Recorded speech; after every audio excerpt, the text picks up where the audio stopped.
Pioneer School District Superintendent Marty Brewer and Hood Canal School District Superintendent Shawn Batstone are on the air with me. Morning, guys. Good morning to you. Thanks for coming on. Marty, we've talked off and on over the years or so. Shawn, this is our first time on the air together. Yeah, thanks for having me. Very cool. At your June school board meetings, the Pioneer and Hood Canal Board of Directors directed Superintendents Marty Brewer and Shawn Batstone to prepare their districts for establishing a cooperative high school, and that's what we're going to be talking about today. So tell me a little bit about this process, this project, how it's gone, and how we even got to this point. Go ahead, Shawn. Yeah, absolutely. So this really started in response to the Shelton School District bond. Mm-hmm. So when Shelton School District wants a bond, there are some things that are considerations for K-8 school districts in the area. So in response to that bond, there's some cost associated with that. And so Marty and I began the work around looking into and polling our communities around the ways we could respond to the bond. So the great part about the work that was there is we then started engaging those communities or our community in a discussion around what we could do to maybe impact that. So we've been out since the bond passed in February in our communities asking those folks in Pioneer and Hood Canal School District how they might want us to respond. Mm-hmm. So we did a variety of community meetings, community forums, and also an online survey where we had the opportunity to collect feedback from our community to decide what they wanted to do. So we talked everything about running capital projects levies to school annexation, and we even had an opportunity to talk a little bit about the idea of a cooperative high school. And that's really where that venture started. So when you read there, we brought that information back to our boards. Both of our communities said with about 72% support, we would love the opportunity for you to look into and support a high school. So wow. For the work since then, Jeff, we've been really working hard to collect and gather information that our communities wanted answers to in preparation for deciding whether to pursue that initiative or not. What are some of the benefits for the kids and the families in both of your districts to have this? I'm thinking transportation is probably one of them, but also the class sizes and things like that. Because currently, after you get out of the 8th grade in your districts, everybody heads to Shelton High School. Is that right? Yeah, I think there's benefits to the tax base. There's also benefits to the family. The tax base is we have our own long-term solutions. Mm-hmm. The tax structure, the way it's set up in our current reality, is we really don't have a voice in how funds are either applied or how taxes are applied to us, or how those funds are used based on non-high fees and non-high capital fees. From a parent perspective, really it's about offering a program, the comprehensive program K-12. And in a smaller school setting, one of the key benefits to a smaller school setting is the relationships. Right. In a larger system, it can happen, but it's more difficult when you get larger systems working together. But in a small system, and really in both of our existing schools, we really maximize our, the ability to develop relationships with students and also families. What are the numbers of students in your districts? Right now, we have, our current are you talking K-8 or existing, K-12? K through 8. K through 8, we have 705 students.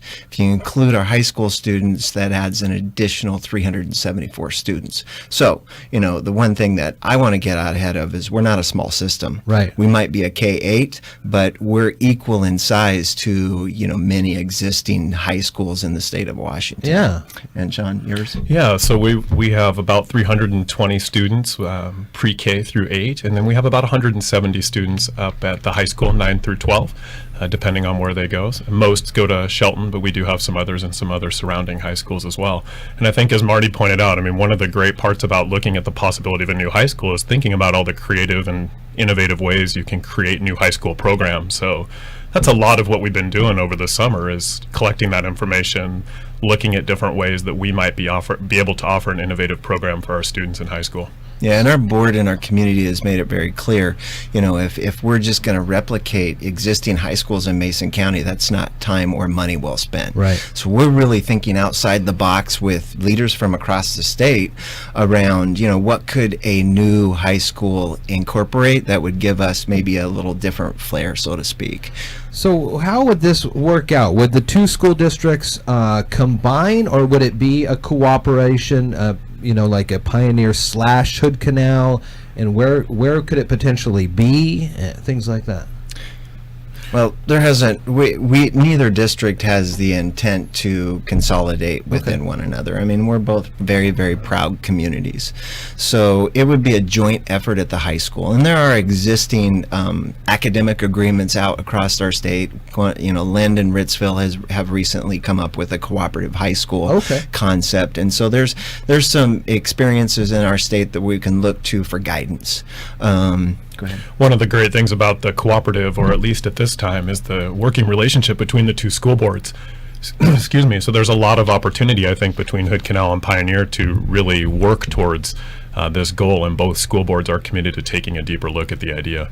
So, and the one thing I do want to add is if this were to come to fruition, this high school would be in grades 9 through 12 approximately 550 students, which there are 384 WIAA schools that play athletics, let's just put it that way, and this school would rank right about the 50th percentile. So we're not talking a real small school here. We're talking a school of pretty significant size. Wow. Okay.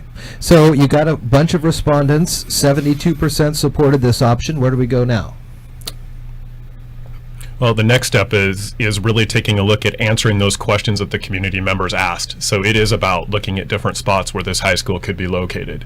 It is about looking at programs of innovation, and it is about looking at funding and looking at the different ways that we could create and fund our school district as a cooperative. So that's really where we are right now, is the information gathering, and part of that information gathering will culminate at the end of summer when we have an opportunity to look at some answers to those questions and get back to our community with the potential for next steps. And based on that learning, Jeff, we are very encouraged by the STEM focus.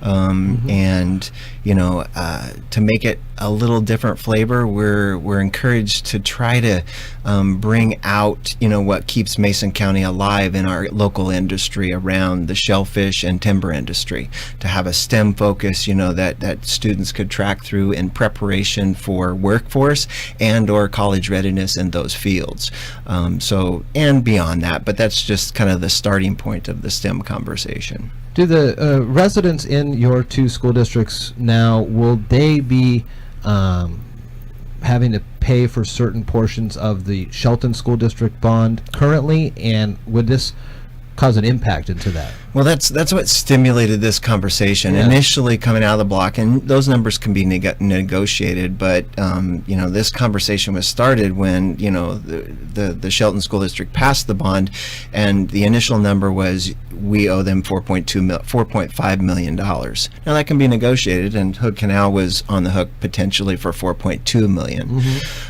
The real advantage for us is through Shelton's foresight and planning, they were capable of passing a bond to meet all of their needs for their high school. So it doesn't really impact their current work, which is great. And Alex and his team did a phenomenal job there.